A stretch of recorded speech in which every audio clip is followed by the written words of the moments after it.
Assalamualaikum warahmatullahi wabarakatuh. Alhamdulillahirabbil alamin wa binasta'in wa ala amrin wadin. Wassalatu wassalamu ala asyrafil anbiya'i wal mursalin sayyidina wa maulana Muhammad wa ala alihi wasallim amma ba'du.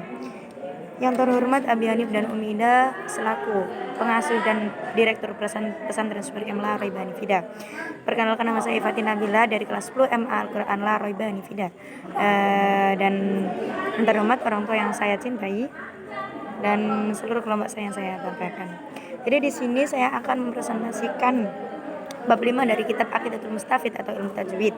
Di sini terdapat dua cabang. Yang pertama itu ada fasal tentang lam dalam kata kerja, yang kedua ada hukum idgham.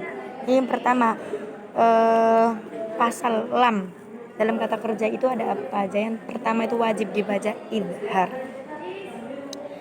yang jelas secara mutlak.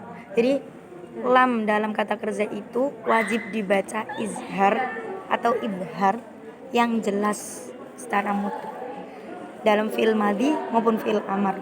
Jadi di dalam fi'il madhi lam itu biasanya dalam kata kerja itu berada dalam tengah.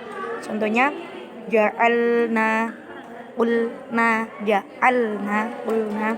Terus ada kalau dalam fi'il amar itu berada dalam akhir. Contohnya qul na'am gitu. Soalnya kan kalau ja'alna itu bersambung masih ada huruf seterusnya. Ketika qul na'am itu sudah dipisah, lam dengan nun itu tidak bersambung. Jadi qul na'am gitu. Qul na'am terdapat dua kata. Sedangkan kalau misalnya fi'il madhi itu terdapat dalam satu kata, ja'alna gitu. Kalau fi'il amarnya terdapat dua kata, qul na'am gitu, minimal. Oke, yang kedua ada hukum idgham. Jadi idgham di sini dibagi menjadi tiga. Yang pertama ada mutamasilen, yang kedua ada mutakharijan, yang ketiga ada mutamasilen, mutajanisain dan mutaqarribain. Jadi di sini yang pertama spesifikasi idgham itu apa sih? Idgham itu menyampur dua huruf yang mana memasukkan satu huruf ke huruf yang lain. Jadi mutamasilan itu dua huruf yang memiliki dua huruf yang sama, sifat kerjanya sama. Ya udah. Jadi ya kayak gitu guys. Contohnya ada idzahaba. Jadi sih udah dilingkari idzahaba itu idzahaba. Setelah dal ada dal lagi. Tetapi yang pertama dal pertama disukun, yang kedua berharokat. Jadi itu idgham mutamasilain, dua huruf yang sifat dan jenisnya itu sama. Idzahaba. Terus yang kedua ada idgham mutaqarriban.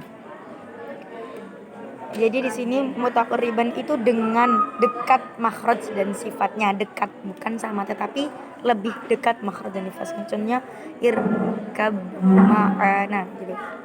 Tapi kalau misalnya di situ kan ada idgham mutaqarriban itu biasanya ada keterangan dalam Al-Qur'an. Jadi misalnya membacanya biasanya irkam ma'ana gitu. Ba mim itu ba mati bertemu mim contohnya. Itu kan bacanya kalau orang awam yang belum mempelajari kan irkab ma'ana. Tapi sebenarnya membacanya itu irkam ma'ana gitu. Jadi dekat makhraj dan sifatnya. Yang terakhir ada idgham mutajanisen. Jadi mutajanisen itu sama hurufnya tetapi beda sifatnya. Jadi pengucapannya itu juga beda. Misalnya ada tak sama to, tapi dalam satu kata misalnya waqalat boifah. Itu kan maksudnya qalat boifah, bukan waqalat boifah, bukan juga waqalat boifah, bukan. Jadi sama maksudnya itu hampir sama tetapi beda pengucapannya, beda sifatnya. Oke, jadi hikmah yang dapat saya ambil itu saya dapat mengetahui macam-macam itu lebih dalam dan cara pengucapannya. Jadi dalam membaca Al-Quran itu kita harus mempelajari. Oke, sekian dari saya. Ada yang ditanyakan? Oke, jadi ada yang bertanya itu contoh idgham mutajanisain. Ya udah tadi yang saya jelaskan seperti waqalat dhaifah. Sekian dari saya. Assalamualaikum warahmatullahi wabarakatuh.